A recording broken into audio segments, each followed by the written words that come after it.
കരുനാഗപ്പള്ളിയിൽ പകൽ വീട് ഉദ്ഘാടനം ചെയ്തു. ചവറ സ്നേഹക്കൂട് സോഷ്യൽ സർവീസ് സൊസൈറ്റിയാണ് പകൽ വീട് ഒരുക്കിയത്. ജീവിതയാത്രയിൽ ഒറ്റപ്പെട്ടു പോകുന്ന വയോജനങ്ങൾക്ക് തണലാകുക എന്ന ലക്ഷ്യത്തോടെയാണ് പകൽ വീട് ഉദ്ഘാടനം ചെയ്തത്. ജീവിതയാത്രയിൽ ഒറ്റപ്പെട്ടു പോകുന്ന വയോജനങ്ങൾക്ക് തണലാകുക എന്ന ലക്ഷ്യത്തോടെയാണ് Chavara Snehakkoodu social service society പകൽ വീട് ഒരുക്കിയത്. Snehakkoodu social service society president P Nalini Prabha ഉദ്ഘാടനം നിർവഹിച്ചു. ഒരു സൊസൈറ്റി രജിസ്റ്റർ ചെയ്ത് അത് പല പരിപാടികളുമായി പല സാമൂഹ്യക്ഷേമ പ്രവർത്തനങ്ങളുമായി മുന്നോട്ട് പോവുകയാണ്. 2025 ഏപ്രിൽ മാസം 9-ാം തീയതിയാണ് ഇത് നിയമപരമായി രജിസ്റ്റർ ചെയ്യുന്നത്.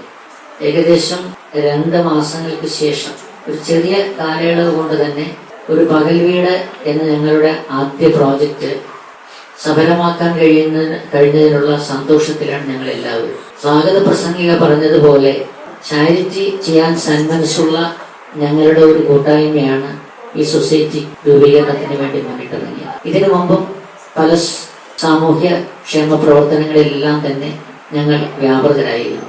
ഒരു സംഘടിതമായ ഒരു ശ്രമമെന്ന രൂപത്തിലാണ് സ്നേഹക്കൂട്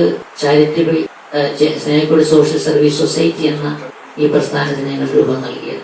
സെക്രട്ടറി ഗിരിജകുമാരി ഭദ്രദീപം തെളിച്ചു. വൈസ് പ്രസിഡന്റ് പ്രതാപൻ അധ്യക്ഷത വഹിച്ചു. നഗരസഭാംഗം പ്രസന്ന, മേഴ്സി സെബാസ്റ്റ്യൻ, സന്ധ്യ, കെന്നത്ത് ഗോമസ് എന്നിവർ പങ്കെടുത്തു. News bureau, Karunagappally.